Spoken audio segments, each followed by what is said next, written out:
We'll be continuing our series on Moses. Last week, Moses was away from Egypt and being taught by a priest of Midian. And he had married and he'd had a child, and he was happy with his life. And so much time had gone by that the Pharaoh in Egypt that drove him out, that he grew up in his household, had died.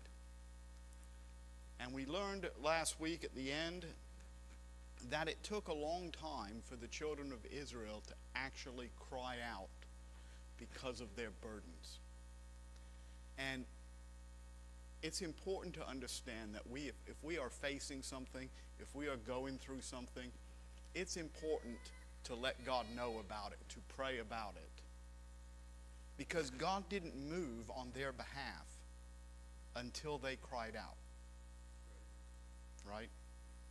Until they cried out. And we saw that last week. They began to cry out because of the burdens.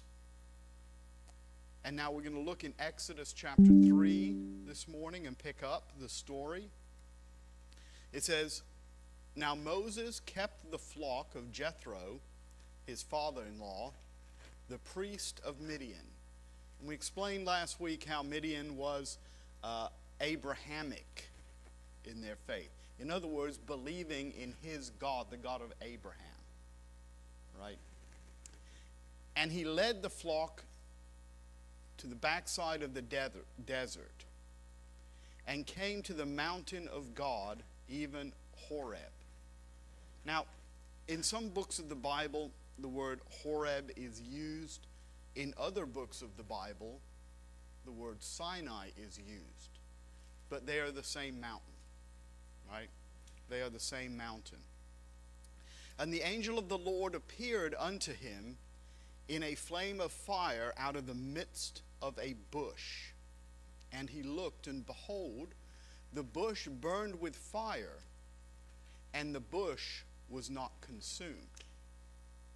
And Moses said, I will now turn aside and see this great sight, why the bush is not burnt."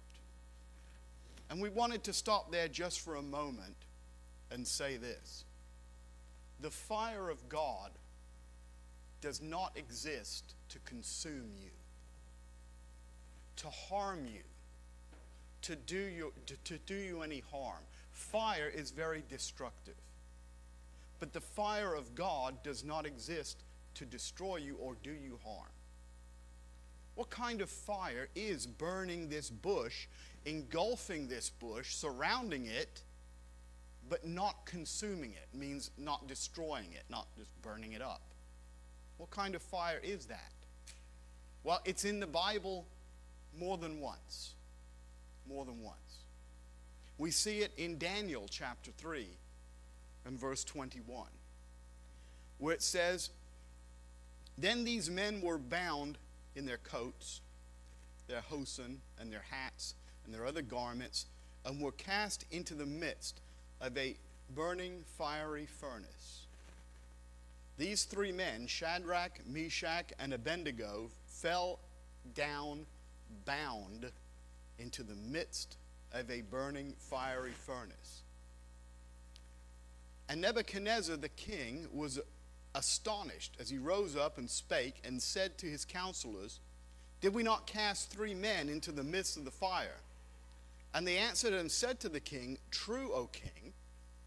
And he answered and said, Lo, I see four men walking in the midst of the fire. I see four men," and here's the important part, "loose,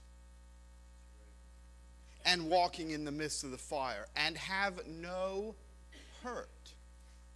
So here's the thing, this fire. People say, I don't like fiery preaching. I don't like hard preaching. It's going to do people harm. Well, I'm sure that there was a great fear of the fire before you're thrown into it.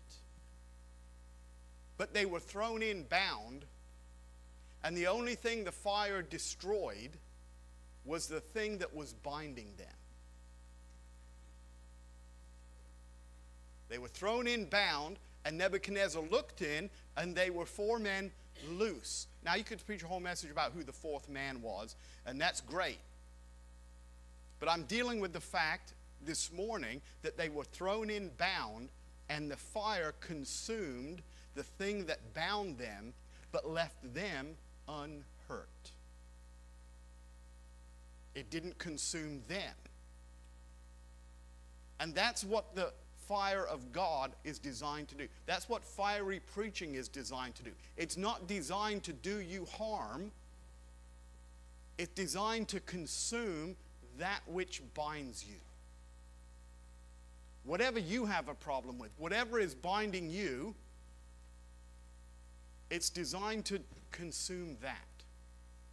So we see here, even in Daniel, a fire that consumes the bonds, but does not consume the people. They are unhurt. And in Exodus, we see